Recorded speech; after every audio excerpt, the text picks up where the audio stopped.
Hi friends, இன்றைக்கி காலையில் பிரேக்ஃபாஸ்ட்டுக்கு இடியாப்பம் ஒயிட் குருமா வெஜிடபிள் போட்டு.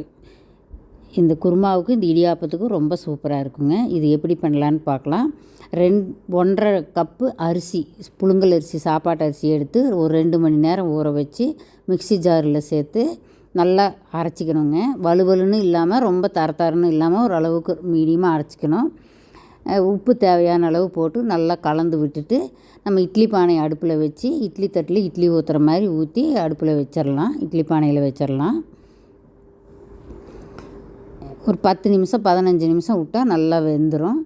வெந்தோன்னா நம்ம இட்லி அந்த சந்தகம்னு சொல்லுவாங்க எங்கள் ஊர் சைடெல்லாம். இதுக்கு இடியாப்பம்னு சொல்லுவாங்க, சந்தகம்னு சொல்லுவாங்க. இதுக்கு ஒரு குழல் மாதிரி ஒன்று இருக்குதுங்க. இது நல்லா வெந்துடும். 15 நிமிஷத்தில் வெந்தோம்னா அந்த இட்லி மாதிரி இருக்கிறத 2 இட்லி பிடிக்கும் அந்த குழலுக்குள்ளே. இதை போட்டு இப்படி கையிலேயே திருகி விடணுங்க. இது ரொம்ப சூப்பராக இருக்கும். ரொம்ப நல்லா சாஃப்டாக இருக்குங்க. இது புழு மாதிரி ரொம்ப சாஃப்டாக இருக்கும். இதுக்கு தொட்டுக்கிறதுக்கு ஒயிட் குருமா பார்க்கலாம். நான் குக்கர் அடுப்பில் வச்சுருக்கிறேன். தேங்காய் எண்ணெய் விட்டு பட்டை, கிராம்பு, ஏலக்காய் போட்டு ஒரு 10 சின்ன வெங்காயம் போட்டுக்கிறேன். ஒரு பச்சை மிளகாய் கட் பண்ணி போட்டு நல்லா கொஞ்சம் அந்த கண்ணாடி பதம் வர விட்டு வெஜிடபிள்ஸ் எல்லாம் கட் பண்ணி வச்சுருக்கிறேங்க. கேரட்டு, பீன்ஸு, கொஞ்சம் பட்டாணி, ஃப்ரெஷ் பட்டாணி, காலிஃப்ளவரு, ஒரு 4 பீஸு முருங்கைக்காய் கட் பண்ணி போட்டிருக்கிறேன்.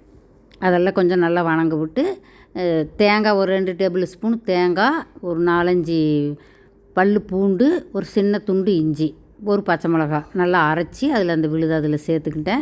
உப்பு தேவையான அளவு உப்பு சேர்த்துக்கிட்டேன். 1 டேபிள் ஸ்பூன் பாசி பருப்பு சேர்த்து குக்கரை மூடி வச்சு ஒரு விசில் விட்டாலே போதுங்க. காயெல்லாம் எல்லாமே நல்லா வெந்துடும்.